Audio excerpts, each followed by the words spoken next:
Special counsel Robert Mueller stating, quote, while this report does not conclude that the president committed a crime, it also does not exonerate him. Our next guest condemning that move, accusing Mueller of engaging in a cop-out. Harvard Law School professor Alan Dershowitz is author of The Case Against Impeaching Trump, and he joins us now to explain. Why do you think that? Well, if he wanted to hedge his bets and he refused to come to a decision, he ought to go to work for a hedge fund.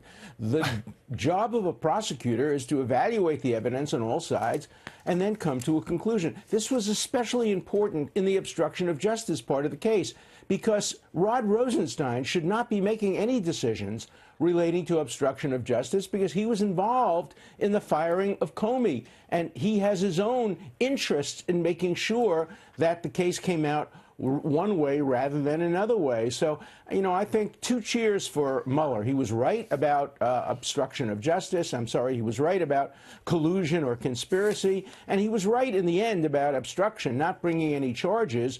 But he was wrong not to say unequivocally, look, we've looked at the evidence and there is no case for obstruction. There is no case for obstruction. You can't obstruct justice if you engage in your constitutionally authorized acts, firing, pardoning, helping the Justice Department make decisions. That should have been the end of the inquiry. Now, what we have is a Comey situation like with Hillary Clinton. Comey said, on the one hand, I'm not going to indict Clinton. On the other hand, what she did was terrible. So the Democrats got something out of it. The Republicans got something out of it. Same thing is true here. The Republicans are saying vindication. The Democrats are saying this is an invitation to more investigations, and we have to now subpoena this guy and that guy. That's not what prosecutors are supposed to do. They're supposed to decide up or down, indict or not indict, and then shut up. That's it. Move on. Well, somebody who didn't shut up, the media. You know, for the last couple of years, we've heard Alan on a couple of different channels. In fact, we've heard voices on this channel talking about there's evidence of collusion. Clearly, the president or his family or somebody involved with the campaign colluded. What do you make of what the American public took from what they saw on television, heard on the radio, read in the newspapers regarding that? And now this morning, we wake up, you know, the media doesn't just have a little egg on their face. They have a whole omelet.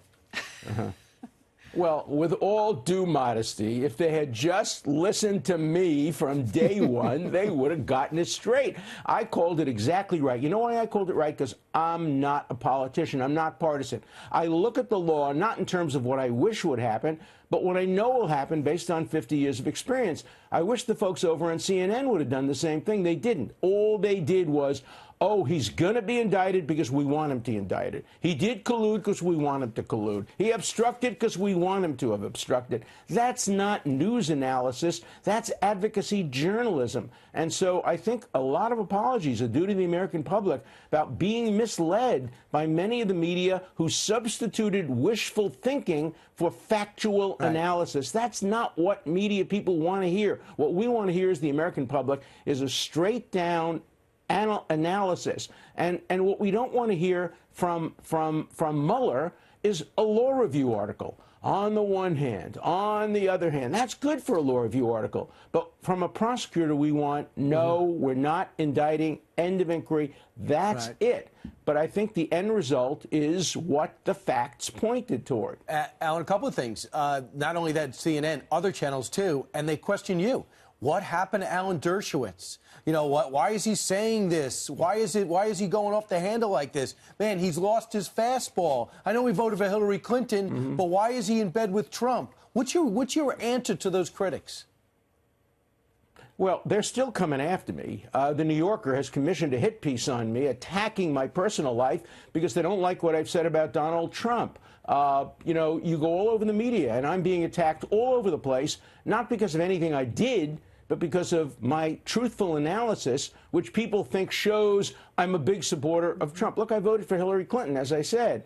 I'm a liberal Democrat, but I call them as I see them. I love the fact that Fox calls me the voice of reason. That's high praise for me. I try to apply my reason, my analysis, my 50 years of experience, and I try to give the viewer the truth, just what the facts are. But I get condemned for that because they don't want the facts to come out in favor of Trump. It's ridiculous. What they want is to distort the facts and the law to come out against Trump. And it's ridiculous because you teach the law. And if there's not sufficient evidence of obstruction, there's no obstruction.